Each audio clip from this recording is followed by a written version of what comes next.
At some point in your life, someone looked at you and decided you were not going to make it. Maybe they said it out loud. Maybe they just stopped including you in conversations about the future. Maybe they smiled and nodded and quietly removed you from their calculations. And something happened in that moment. Something that they did not intend. Something they could not have predicted.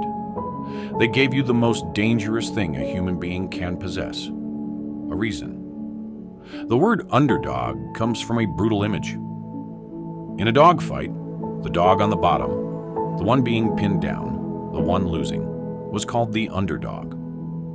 That is where the word comes from. Not from weakness, not from being small or untalented or unworthy. From being pinned.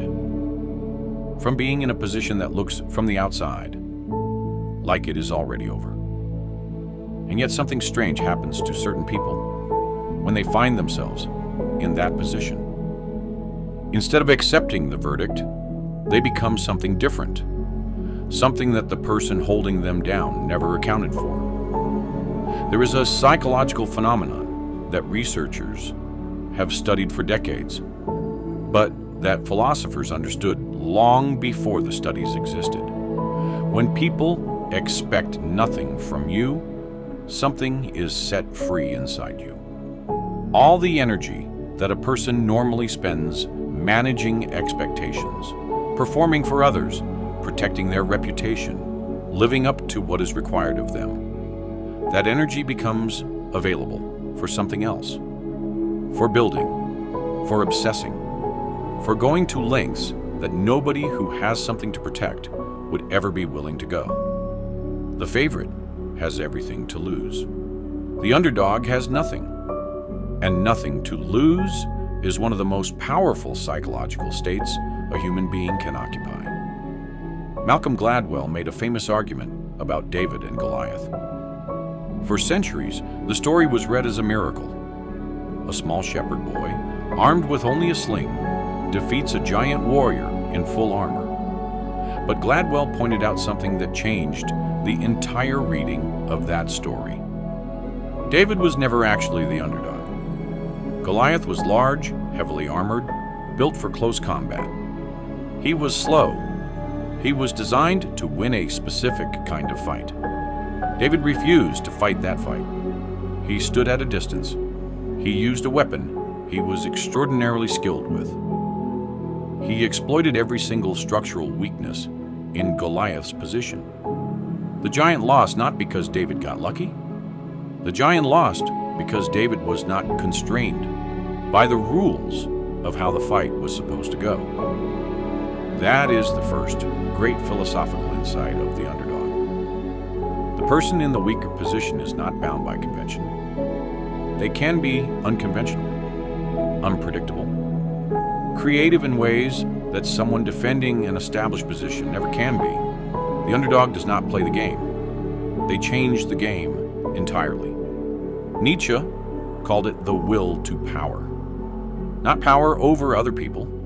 That is a misreading almost everyone makes. Power over circumstances. Power over the forces that are trying to define what you are and what you are capable of. He was fascinated by what happened to people when everything was taken from them, when life pressed down hardest, when the world offered no comfort, no validation, no easy path. He believed that what emerged from that pressure was not broken. It was purified. The will to power is not something the comfortable can develop. It is something forged specifically in the conditions of the underdog. In the experience of being told no, being passed over, being dismissed. Every time the world says you are not enough, it is giving you raw material. The question is whether you pick it up. Think about the people who changed their fields entirely. Abraham Lincoln failed in business, failed in his first political campaigns, lost Senate races, lost vice presidential nominations. The world told him no repeatedly for decades. And then he became the president, who held a nation together through its bloodiest war. Beethoven went deaf, not slightly hard of hearing, completely, totally deaf. And he composed the Ninth Symphony, one of the most transcendent pieces of music ever written, in a silence that nobody else in that concert hall had to endure.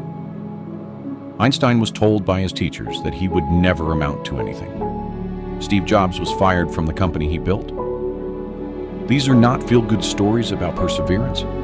They are evidence of a pattern. The people who are forced to find another way almost always find a better way, because they have no choice but to go deeper. There is a specific kind of energy that comes from being underestimated. Athletes call it the chip on the shoulder. It is not anger, exactly. It is something colder than anger and more sustainable than rage. It is a quiet, permanent, almost meditative awareness of every person who counted you out.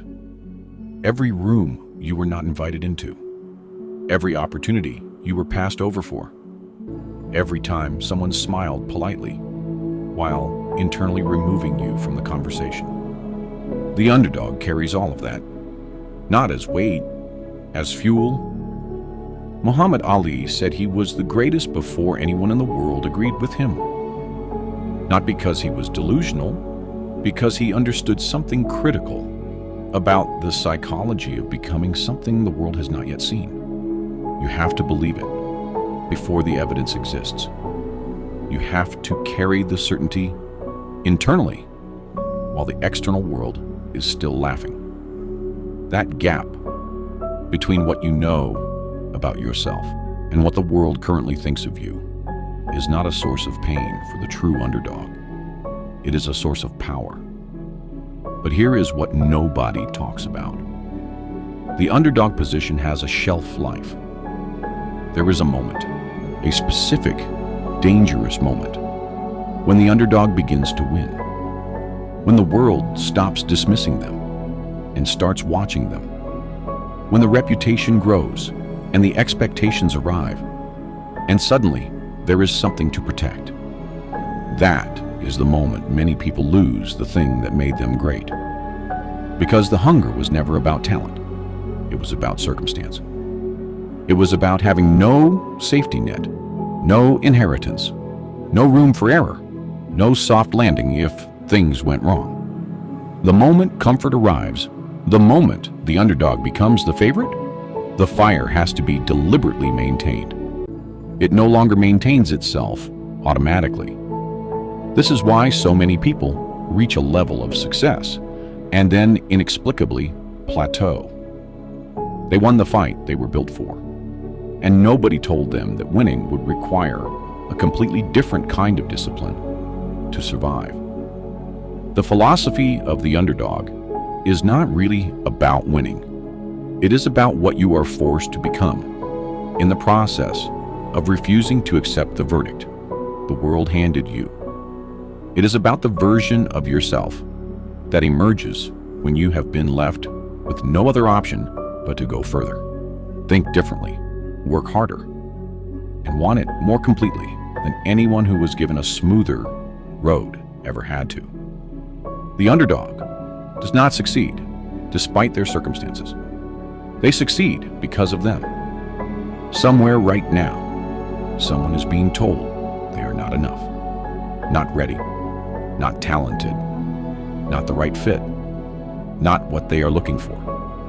And that person has a choice that nobody around them can make for them. They can accept the verdict, or they can let it become the first sentence of an entirely different story. The world has always underestimated the person with nothing to lose. It always will. The only question is whether you understand what that position is actually worth.